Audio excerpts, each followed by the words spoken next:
Hello friends, welcome my channel DK education में आप सभी का हार्दिक स्वागत है।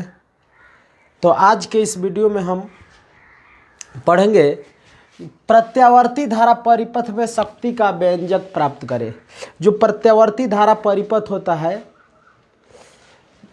उसमें हमें शक्ति का व्यंजक प्राप्त करना है, यानी कि एसी पावर इन करंट, यानी कि जो प्रत्यावर्ती धारा परिपथ है उसमें हमें शक्ति का व्यंजक प्राप्त करना है। तो देखिए P बराबर आपका फार्मूला होता है, शक्ति बराबर होता है कि P बराबर फार्मूला होता है आपका VI, जहाँ पे ये P जो है आपका शक्ति है, V विभवांतर है और I धारा है।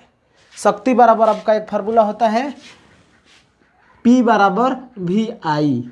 तो देखिए फ्रेंड्स, यहाँ पे हम लिखेंगे P इक्वल विभव का समीकरण होता है।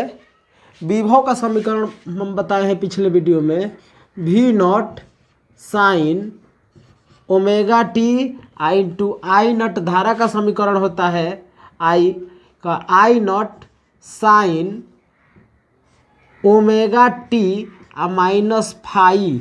फ्रेंड्स, विद्युत धारा का समीकरण होता है I naught sine omega t, ये आपका धारा का समीकरण होता है। लेकिन ये जो धारा है फ्रेंड्स, इस परिपथ में फाई कालांतर से पीछे की तरफ चल रहा है, पश्चगामी है, इसलिए इसको हम ओमेगा टी माइनस फाई कर दिए हैं।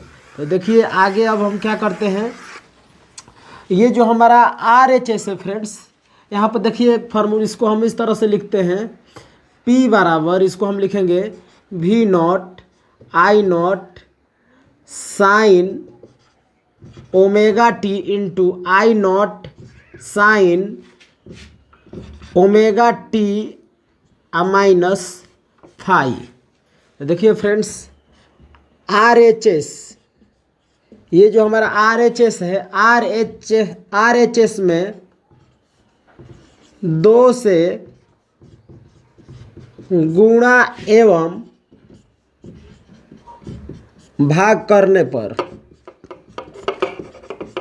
गुणा भी करे भाग भी करे, तो देखिए फ्रेंड्स क्या हो जाएगा, ये P इक्वल हो जाएगा 1/2 V नॉट I नॉट और यहाँ पे 2 sine omega t into omega t into sine omega t minus phi. देखिए फ्रेंड्स, अब इसको हम इस रूप में लिख सकते हैं। तो देखिए यहाँ पे एक फार्मूला है जिसको आपको लेके आगे बढ़ाना है। यहाँ पे एक फार्मूला होता है sign 2A into sine B बराबर एक फार्मूला होता है, इसको यहाँ पे हम लिख देते हैं 2 sine A into sine B बराबर एक फार्मूला होता है cos A minus B minus cos A plus B, ये आपका फार्मूला होता है फ्रेंड्स। तो इस फार्मूला में हम इसको पुट कर देंगे, तो देखिए क्या हो जाएगा, इस फार्मूला में हम इसको सेट करते हैं। तो देखिए यहाँ पे ये हमारा 2 साइन A, ये आपका A हो गया, ये आपका पूरा B हो गया, और ये 2 साइन A इंटू B हो गया, इतना यहाँ से यहाँ तक।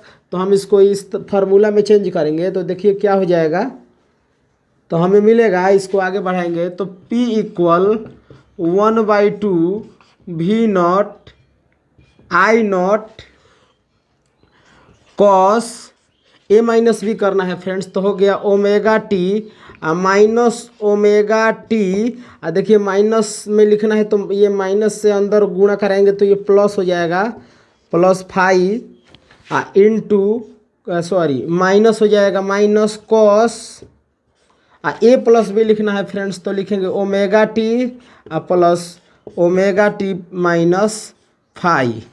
तो ये देखिए क्या हो गया, हमें मिला P equal 1/2 V naught I naught. अब देखिए फ्रेंड्स, ये ओमेगा टी कट जाएगा, तो क्या मिला हमें, कॉस फाई माइनस ये हो गया कॉस, देखिए omega t plus omega T आपका हो जाएगा 2ωt माइनस 5 हो जाएगा फ्रेंड्स। तो यहाँ पे तो ये देखिए, चूँकि प्रत्यावर्ती धारा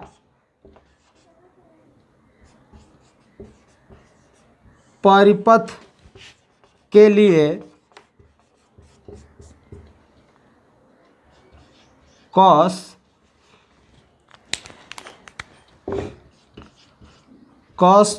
2ωt माइनस 5 बराबर 0 होता है फ्रेंड्स।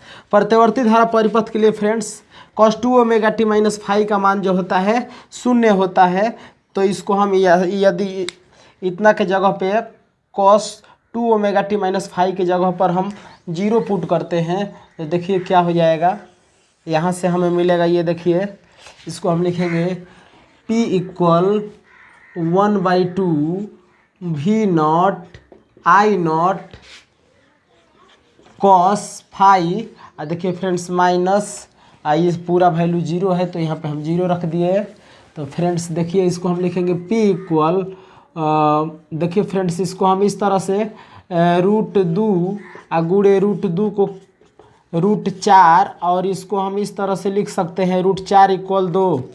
ये अब सब जो है ये √4 के बराबर है और ये √2 गुणे √2 के बराबर है। तो यहाँ पे ये जो 1/2 है, इस 1/√2 के जगह पर हम √2 गुणे √2 लिख सकते हैं। तो देखिए इसको हम इस 2 को चेंज कर देते हैं, V0 बटे में √2 इंटू I0 बटे में √2 cos 5 हो जाएगा फ्रेंड्स।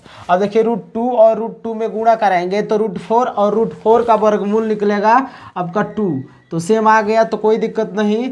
तो P इक्वल हो जाएगा आपका, देखिए V बटे में √2 को हम क्या कहते हैं, VRMS कहते हैं फ्रेंड्स। ये VRMS ये आपका हो जाएगा VRMS इंटू IRMS cos 5। अब देखिए V0 बटे में √2 को बोलते हैं VRMS बोलते हैं और I0 बटे में √2 को IRMS कहते हैं। ये हम पिछले वीडियो में सिद्ध कर रहे हैं ये दोनों फार्मूला। तो P इक्वल क्या हो जाएगा, V और I विभवांतर और धारा को क्या कहते हैं, शक्ति कहते हैं। तो ये हो गया PRMS cos 5 हो जाएगा फ्रेंड्स। तो यहाँ से हमें क्या मिलेगा, cos 5 इक्वल मिलेगा P/PRMS, यानी कि cos 5 बराबर आ गया P बटे में PRMS। इसका मतलब यह हुआ फ्रेंड्स कि जो हमारा शक्ति गुणांक है, यहाँ पे जो cos 5 है ये एक प्रकार का नियतांक है। जहाँ पर cos 5 एक प्रकार का नियतांक है, इसको लिख लीजिएगा, जिसे शक्ति गुणांक कहा जाता है। क्या कहा जाता है फ्रेंड्स, शक्ति गुणांक कहा जाता है। और ये जो हमारा शक्ति गुणांक है वो वास्तविक शक्ति और आभासी शक्ति के अनुपात के बराबर आया है। ये देखिए P जो है हमारा वास्तविक शक्ति है और ये PRMS हमारा आभासी शक्ति है। अर्थात कि जो शक्ति गुणांक होता है वो वास्तविक शक्ति और आभासी शक्ति का अनुपात होता है।